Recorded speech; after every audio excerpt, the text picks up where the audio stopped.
Hola, bienvenidos a Relatos en la Ventana.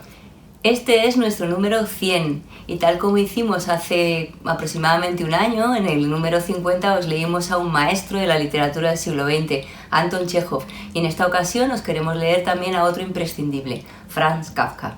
Efectivamente, hoy traemos un relato del gran maestro Franz Kafka que significó para las letras una especie de transición entre el siglo XIX y el siglo XX y digamos que dio pie al cuento moderno. Fue un hombre fundacional, checo, pero que escribía en alemán por la invasión alemana, estaba dentro del Imperio Austrohúngaro, digamos, y que falleció muy joven en 1924, pero dejó una gran obra tras de sí, con algunas novelas y sobre todo novelas cortas como La Metamorfosis, famosa Metamorfosis, y mucho relato breve. Así que hoy os queremos leer uno de ellos. Sí, se trata de Un artista del hambre, publicado apenas un año antes de que el autor muriera, que relata de una forma magnífica pues, las dificultades de la creación artística. Nos ha parecido muy bueno para este canal. Y bien, como es un cuento un poquito más largo de lo que os leemos habitualmente, pero será a dos voces, os vamos a leer ya directamente sin más introducción. Sin más. Un artista del hambre. En los últimos decenios, el interés por los ayunadores ha disminuido muchísimo.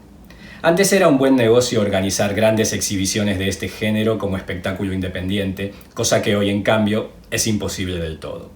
Eran otros los tiempos. Entonces toda la ciudad se ocupaba del ayunador. Aumentaba su interés a cada día de ayuno. Todos querían verlo siquiera una vez al día. En los últimos del ayuno no faltaba quien estuviera días enteros sentado ante la pequeña jaula del ayunador. Había además exhibiciones nocturnas, cuyo efecto era realzado por medio de antorchas. En los días buenos se sacaba la jaula al aire libre, y era entonces cuando les mostraban el ayunador a los niños. Para los adultos aquello solía no ser más que una broma en la que tomaban parte medio por moda, pero los niños, tomados de las manos por prudencia, miraban asombrados y boquiabiertos a aquel hombre pálido, con camiseta oscura, de costillas salientes, que desdeñando un asiento, permanecía tendido en la paja esparcida por el suelo y saludaba, a veces cortésmente, o respondía con forzada sonrisa a las preguntas que se le dirigían, o sacaba quizá un brazo por entre los hierros para hacer notar su delgadez, volviendo después a sumirse en su propio interior, sin preocuparse de nadie ni de nada, ni siquiera de la marcha del reloj, para él tan importante, única pieza de mobiliario que se veía en su jaula. Entonces se quedaba mirando el vacío delante de sí, con ojos semicerrados, y solo de cuando en cuando bebía en un diminuto vaso un sorbito de agua para humedecerse los labios. Además de los espectadores que de continuo se iban renovando, había allí, designados por el público, vigilantes permanentes. Estos, que cosa curiosa, solían ser carníceros, tenían que ser siempre 3 simultáneamente y tenían la misión de observar día y noche al ayunador para impedir que por cualquier recóndito método pudiese ingerir alimento alguno. Esto era nada más que una formalidad encaminada a dar certeza a la masa, pues los iniciados sabían de sobra que el ayunador, mientras durara el ayuno, por ningún motivo ni aun a la fuerza, tomaría la más ínfima porción de alimento. El honor de su profesión se lo prohibía. En verdad, no todos los vigilantes eran capaces de comprender tal cosa. En repetidas ocasiones, en la noche, los vigilantes del grupo de turno ejercían su cometido sin demasiado rigor. Se juntaban en cualquier rincón y allí se enfrascaban en los lances de un juego de cartas, con la abierta intención de conceder al ayunador un pequeño respiro, durante el cual, suponían, podría sacar secretas provisiones, no se sabía de dónde. Nada causaba mayor tormento al ayunador como tales vigilantes, lo atribulaban, le dificultaban sobremanera su ayuno. A veces, sobreponiéndose a su debilidad, cantaba durante todo el tiempo que duraba aquella guardia, y lo hacía mientras le quedaba aliento, para demostrarles lo injusto de sus sospechas. Pero de poco le valía, pues entonces se maravillaban de aquella su habilidad que le permitía comer y cantar a un tiempo. Muy preferibles eran para él los vigilantes que se pegaban a las rejas, que no contentándose con la turbia iluminación nocturna de la sala, le lanzaban a cada momento el rayo de las linternas de bolsillo que ponía a su disposición el empresario. La luz cruda no le molestaba. En general no llegaba a dormir, pero quedar un poco en sopor podía hacerlo con cualquier luz, a cualquier hora, y hasta con la sala llena de una estrepitosa muchedumbre. Estaba siempre dispuesto a pasar toda la noche en vela con tales vigilantes. Estaba dispuesto a bromear con ellos, a contarles historias de su vida vagabunda y a oír en cambio las suyas solo para mantenerse despierto, para poder mostrarles de nuevo que no tenía en la jaula nada comestible y que soportaba el hambre como no podría hacerlo ninguno de ellos. Pero cuando se sentía más dichoso era al llegar la mañana y por su cuenta les era servido a los vigilantes un abundante desayuno, sobre el cual se arrojaban con el apetito de hombres robustos que han pasado una noche de trabajosa vigilia. Cierto que no faltaba gente que quisiera ver en ese desayuno un grosero soborno de los vigilantes, pero la cosa seguía haciéndose, y si se les preguntaba si querían tomar a su cargo, sin desayuno, la guardia nocturna, renunciaban a él, pero conservaban siempre sus sospechas. Todas estas sospechas eran inherentes a la profesión del ayunador. Nadie estaba en condiciones de poder vigilar ininterrumpidamente, día y noche al ayunador. Nadie, por tanto, podría saber por su propia experiencia si realmente había ayunado sin interrupción y absolutamente. Solo el propio ayunador podía saberlo, ya que él era, al mismo tiempo, un espectador de su hambre totalmente satisfecho. Aunque por otro motivo tampoco lo estaba nunca. No se sabía si era el ayuno la causa de su delgadez, tan espantosa que muchos, con gran pena suya, debían privarse de frecuentar las exhibiciones, incapaces de soportar su visión. Tal vez su esquelética delgadez le venía del descontento consigo mismo. Solamente él sabía, únicamente él y ninguno de sus adeptos, qué fácil resultaba ayunar. Era la cosa más sencilla del mundo. Ciertamente él no lo ocultaba, pero nadie le creía. En el mejor de los casos le tomaban por modesto, pero generalmente lo tildaban de exhibicionista o débil farsante, para quien el ayuno era cosa fácil porque sabía cómo hacerlo fácil, y que por lo demás no tenía escrúpulos en darlo a entender. Debía soportar todo esto y con el correr de los años se había acostumbrado a ello, pero en su fuero interno siempre le carcomía ese descontento y nunca, al término de su ayuno, esto había que recalcarlo, había abandonado su jaula por propia voluntad. El empresario había fijado 40 días como el plazo máximo de ayuno, más allá del cual no le permitía ayunar ni siquiera en las capitales de primer orden. Y no dejaba de tener sus buenas razones para ello. Según le había señalado su experiencia, durante 40 días, valiéndose de toda suerte de anuncios que fueran concentrando el interés, podía quizás aguijonearse progresivamente la curiosidad de un pueblo. Mas pasado ese plazo, el público se negaba a visitarlo, disminuía el crédito de que gozaba el artista del hambre. Claro que en este punto podían observarse pequeñas diferencias según las ciudades y las naciones. Pero por regla general, los 40 días eran el periodo de ayuno más dilatado posible. Por esta razón, a los 40 días era abierta la puerta de la jaula, ornada con una guirnalda de flores. Un público entusiasmado llenaba el anfiteatro. Sonaban los acordes de una banda militar. 2 médicos entraban en la jaula para medir al ayunador según normas científicas, y el resultado de la medición se anunciaba a la sala por medio de un altavoz. Por último, 2 señoritas, felices de haber sido elegidas para desempeñar aquel papel mediante sorteo, llegaban a la jaula y pretendían sacar de ella al ayunador y hacerle bajar un par de peldaños para conducirlo ante una mesita en la que estaba servida una comidita de enfermo cuidadosamente escogida. Y en este momento, el ayunador se resistía.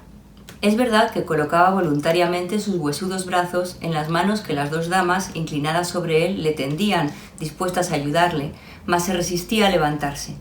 ¿Por qué suspender el ayuno justamente entonces, a los 40 días? Podía aguantar aún mucho tiempo más, un tiempo ilimitado. ¿Por qué interrumpirlo entonces, cuando estaba en lo mejor del ayuno? ¿Por qué impedirle la gloria de seguir ayunando, y no solamente la de llegar a ser el mayor ayunador de todos los tiempos, cosa que probablemente ya era, sino también la de superarse a sí mismo hasta lo inverosímil, pues no concedía límite alguno a su capacidad de ayunar? ¿Por qué motivo aquellos que fingían admirarle tenían tan poca paciencia con él? Si aún podía seguir ayunando, ¿por qué no se lo permitían? Por otra parte, estaba muy cansado. Se encontraba muy a gusto tendido sobre la paja y ahora debía ponerse en pie y acercarse a una comida, cuando con solo pensar en ella sentía unas náuseas que por respeto a las damas se esforzaba en contener. Y levantaba sus ojos para mirar a las señoritas, aparentemente tan amables y en realidad tan crueles con él. Y luego movía negativamente la cabeza, que le pesaba sobre su débil cuello como si fuera de plomo. Después siempre pasaba lo mismo.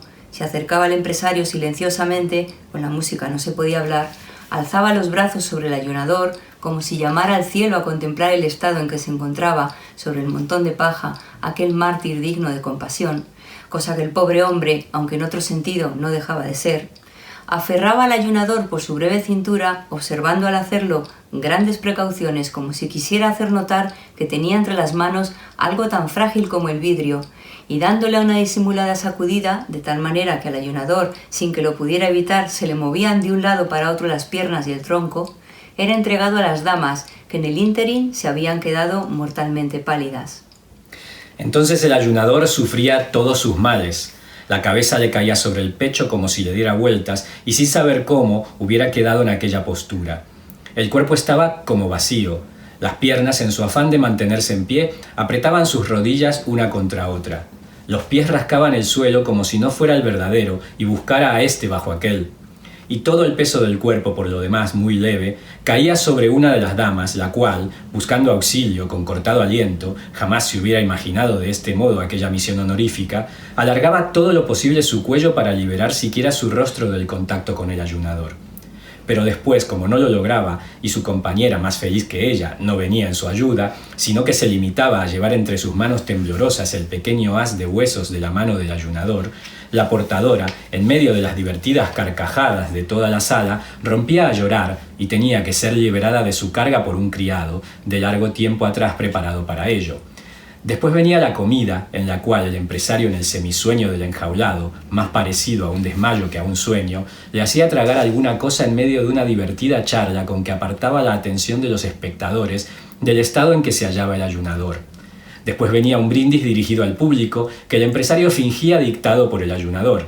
La orquesta recalcaba todo con un gran trompeteo, se marchaba el público y nadie quedaba descontento de lo que había visto. Nadie, salvo el ayunador, el artista del hambre. Nadie excepto él. Así vivió muchos años, con periódicos descansos, respetado por el mundo en una situación aparentemente espléndida, pero a pesar de eso casi siempre estaba invadido de una gran melancolía, que iba aumentando cada día, pues según él, nadie lo consideraba en serio como era debido. Por otra parte, ¿con qué podrían consolarlo? ¿A qué otra cosa podía aspirar? Y si de repente aparecía alguien que lo animara, que lo compadeciera y quisiera hacerle comprender que sin duda su tristeza provenía del hambre, podía suceder, sobre todo si ya estaba muy avanzado el ayuno, que el ayunador reaccionara con un furioso estallido de ira y ante el espanto de todos empezara a sacudir como una fiera los hierros de la jaula. Pero para esas ocasiones el empresario tenía un castigo que le satisfacía mucho aplicar. Disculpaba al ayunador ante el público allí congregado, señalando que la irritabilidad, incomprensible en hombres bien alimentados, provocada por el hambre, podía hacer perdonable la conducta del ayunador. Luego, para explicar esta cuestión, pasaba a rebatir la aseveración del ayunador de que estaba en condiciones de ayunar mucho más tiempo del que ayunaba. Elogiaba la noble ambición, la buena voluntad, la abnegación, la renuncia de sí mismo, que claramente se desprendía de esa afirmación. Más de inmediato, procuraba echarla por tierra, mostrando unas fotografías que en ese mismo momento se ponían a la venta. En ellas se veía al ayunador en cama, medio muerto de inanición, a los 40 días de su ayuno. Todo esto lo sabía muy bien el ayunador, pero se le hacía cada día más insoportable esa espantosa deformación de la verdad. Se mostraba ahí como causa lo que únicamente era la consecuencia del intempestivo fin del ayuno. Era imposible luchar contra aquella incomprensión, contra aquel mundo de estupidez. Con toda la buena fe, oía ansioso desde su reja lo que le decía el empresario, pero cuando éste mostraba las fotografías, se soltaba de la reja y sollozando, volvía a dejarse caer en la paja. El público, ya apaciguado, podía acercarse otra vez a la jaula y examinarlo a su antojo. Unos años más tarde, si los testigos de tales escenas volvían a acordarse de ellas, notaban que se habían hecho incomprensibles hasta para ellos mismos. Es que mientras tanto se había operado el famoso cambio. Sobrevino casi de repente. Debía haber razones profundas para ello, pero ¿quién es capaz de hallarlas? El caso es que cierto día, el tan mimado artista del hambre se vio abandonado por la muchedumbre ansiosa de diversiones que prefería otros espectáculos. El empresario recorrió otra vez con él media Europa para ver si en algún sitio hallarían aún el antiguo interés. Todo en vano. Como por obra de un pacto, había nacido al mismo tiempo en todas partes una repulsión hacia el espectáculo del hambre. Claro que en realidad este fenómeno no podía haberse dado así de repente, y meditabundos y compungidos recordaban ahora muchas cosas que en el tiempo de la embriaguez del triunfo no habían considerado suficientemente, presagios no atendidos como merecían serlo. pero ahora era demasiado tarde para intentar algo en contra. Cierto que era indudable que alguna vez volvería a presentarse la época de los ayunadores, pero para los ahora vivientes eso no era consuelo. ¿Qué debía hacer pues el ayunador? Aquel que había sido aclamado por las multitudes no podía mostrarse en barracas por las ferias rurales, y para adoptar otro oficio no solo era el ayunador demasiado viejo, sino que estaba fanáticamente enamorado del hambre. Por lo tanto se despidió del empresario, compañero de una carrera incomparable, y se hizo contratar en un gran circo, sin examinar siquiera las condiciones del convenio. Un gran circo, con su plantel infinito de hombres, animales y aparatos que sin cesar se sustituyen y complementan unos a otros, puede en cualquier momento utilizar a cualquier artista, incluso a un ayunador, siempre que sus pretensiones sean modestas. Además, en este caso especial, no solo era contratado el ayunador, sino también su antiguo y célebre nombre.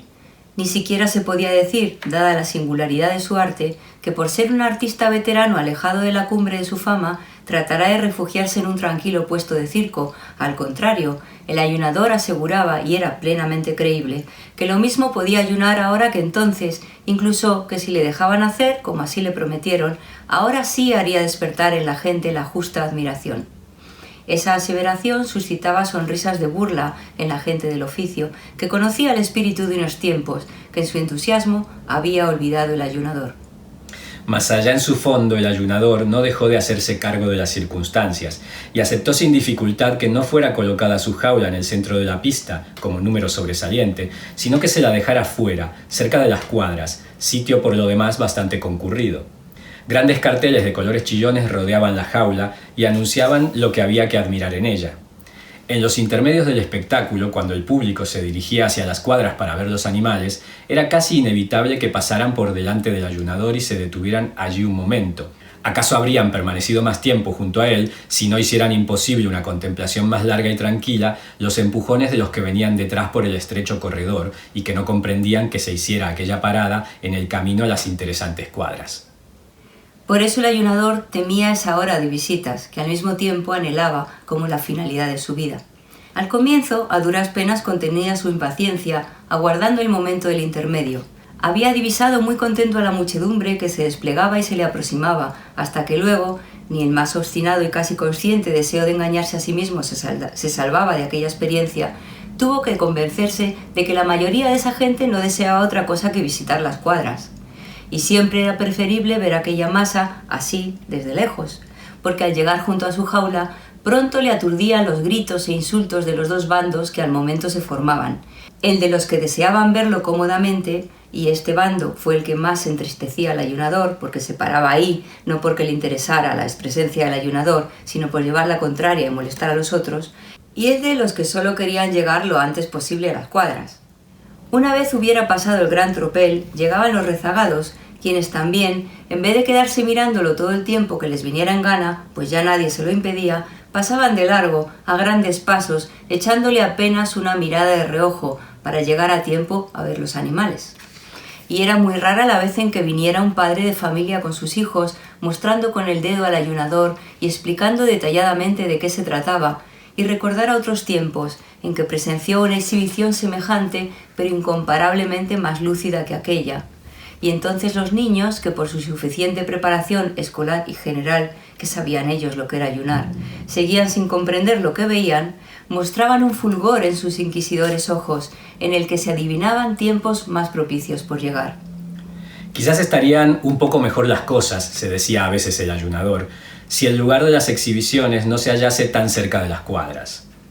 Entonces les habría sido más fácil a la gente elegir lo que prefirieran, aparte de que le molestaba mucho y acababan de deprimir sus fuerzas las emanaciones de las cuadras, la nocturna inquietud de los animales, el paso por delante de su jaula de los sangrientos trozos de carne con que alimentaban a los animales de presa y los rugidos y gritos de estos durante su comida.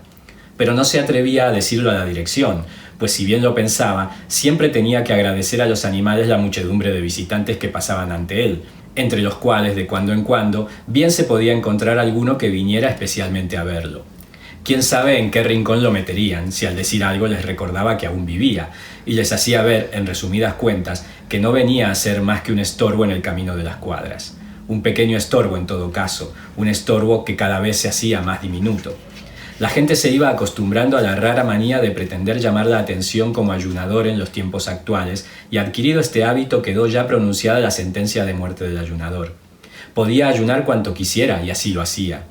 Pero nada podía ya salvarle, la gente pasaba a su lado sin verlo. ¿Y si intentaba explicarle a alguien el arte del ayuno? A quien no lo siente no es posible hacérselo comprender. Los carteles llegaron a ensuciarse y ya no se podían leer.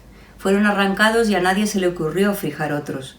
La tablilla con el número de días transcurridos desde que iniciara el ayuno, que al principio era celosamente cambiada cada día, hacía ya mucho tiempo que era la misma, pues después de algunas semanas este pequeño trabajo se tornó muy desagradable para el personal, y de este modo, aunque el ayunador continuó ayunando, como siempre lo había deseado y lo hacía sin molestia, tal como lo anunciaron tiempo atrás, ya nadie contaba el tiempo que pasaba. Nadie, ni el propio ayunador, sabía cuántos días de ayuno llevaba cumplidos y su corazón se entristecía. Y así, en una ocasión durante aquella temporada, un ocioso se detuvo ante su jaula, se rió del número de días que figuraba en la vieja tablilla y, pareciéndole increíble, habló de engaño y de estafa. Esta fue la peor mentira inventada por la terrible indiferencia y la maldad innata, ya que no era el ayunador el que engañaba, él trabajaba honradamente, era el resto del mundo quien se engañaba en cuanto a sus grandes méritos. Siguieron pasando los días, mas vino uno en que también aquello se terminó. Un día, un inspector reparó en la jaula y preguntó a los mozos por qué no aprovechaban aquella jaula tan buena en la que solo había un podrido montón de paja. Nadie lo sabía, hasta que por fin uno, al ver la tablilla del número de días, se acordó del ayunador. Revolvieron la paja con horcas y en medio de ella encontraron al ayunador. ¿Ayunas todavía?, le preguntó el inspector. ¿Cuándo vas a cesar de una vez? Perdonadme todos, musitó el ayunador, pero solo le entendió el inspector, que tenía el oído muy cerca de la reja. Sin duda, dijo el inspector, poniéndose el índice en la sien para indicar con ello al personal el estado mental del ayunador. Todos te perdonamos. Toda mi vida deseé que admirarais mi resistencia al hambre, dijo el artista del hambre. Y la admiramos, le repuso el inspector. Pero tendríais por qué hacerlo, dijo el ayunador. Bueno, pues entonces no la admiraremos, repuso el inspector. ¿Pero por qué no debemos admirarte? Porque me es imprescindible ayunar, no puedo evitarlo, dijo el ayunador. Eso ya se ve, dijo el inspector. ¿Pero por qué no puedes evitarlo? Porque, dijo el artista del hambre, alzando un tanto la cabeza y hablando en la misma oreja del inspector para que no dejaran de oírse sus palabras, con los labios alargados, como si fuera a dar un beso, porque nunca encontré un alimento que me gustara. De lo contrario, créame, no habría hecho ningún cumplido y me habría hartado como usted y los demás. Estas fueron sus últimas palabras, pero aún en sus ojos nublados se leía la firme resolución, aunque ya no orgullosa, de continuar con el ayuno. «Limpien aquí», ordenó el inspector, y enterraron al ayunador junto con la paja. Pero en la jaula pusieron una pantera joven. Era un gran placer hasta para el más obtuso de sentidos ver en aquella jaula, tanto tiempo vacía, la hermosa fiera que se revolcaba y daba saltos. Nada le faltaba. La comida que le gustaba se la traían sin largas cavilaciones sus guardianes. Ni siquiera parecía añorar la libertad. Aquel noble cuerpo, provisto de todo lo necesario para desgarrar lo que se le pusiera por delante, parecía llevar consigo la propia libertad. Parecía estar escondida en cualquier rincón de su dentadura. Y la alegría de vivir brotaba con tan fuerte ardor de sus fauces que no le era fácil a los espectadores poder hacerle frente. Pero se sobreponían a su temor, se apretaban contra la jaula y en modo alguno querían apartarse de allí. Bueno, pues este ha sido Un artista del hambre, de Franz Kafka. Nuestro relato número 100. Eso es, esperamos que os haya gustado mucho. Y sigáis leyendo a Kafka porque es maravilloso.